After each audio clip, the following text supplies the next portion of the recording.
En plus, le piège, c'est que les chambres d'agriculture et ceux qui montent les études d'installation, les études sont fausses, ça on peut le démontrer. Ils parlent dans la presse du bénéfice agricole. Ils mélangent le bénéfice agricole avec le salaire. Ils font miroiter aux gens que ça va marcher. Et les jeunes qui ne sont pas trop éclairés, ou qui se font avoir, ou qui ont la passion du métier, ils arrivent moins à piéger les néo-ruraux. L'avenir viendra plus des néo-ruraux que des gens ancrés sur les territoires.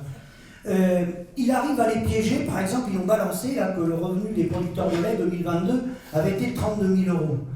Mais c'est faux.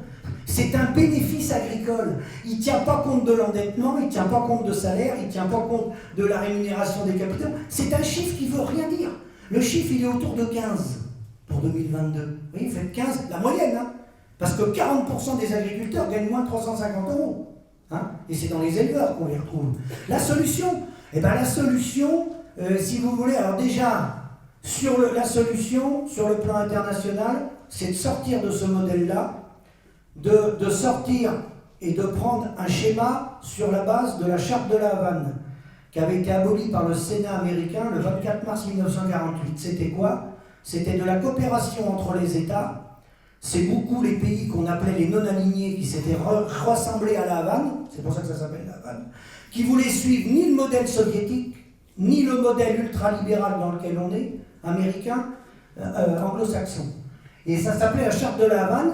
Il y a un exemple concret avec le conflit ukrainien, ça se fait mais au coup par coup. Ça ne se fait pas sur le plan international parce qu'il n'y a pas les volontés politiques de le faire.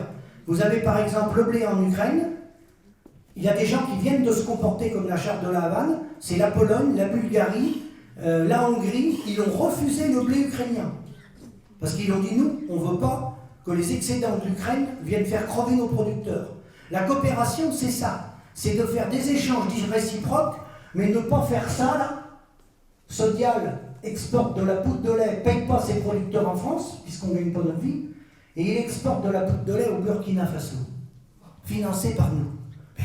Mais comment voulez-vous qu'on s'en sorte dans des conditions comme ça? Donc la solution, c'est ça. Après, c'est essayer de développer plus les circuits courts. Le problème des circuits courts, il faut les développer, mais on ne remplacera pas le modèle agricole par les circuits courts, je vous le dis tout de suite, parce qu'en 2022, la ferme France a fait 81 milliards € de chiffre d'affaires. Bon, il y a 5 milliards, c'est les entrepreneurs agricoles, on peut partir sur 76. Les circuits courts, c'est 3 milliards, vous voyez, hein. Et les intrants, ce qui fait tourner toutes ces boutiques-là, les intrants, c'est 43 milliards. Vous voyez, vous pouvez retenir ce chiffre-là déjà. Parce que le but du jeu, c'est de faire tourner les boutiques. Donc, il faut essayer, malheureusement, je ne sais pas s'il faut l'appeler coopérative, mais il faut essayer de recréer des outils, ça existe déjà, il y en a qui le font, recréer des petits outils localement pour travailler sur les territoires, éviter de produire des fermes, usines, parce que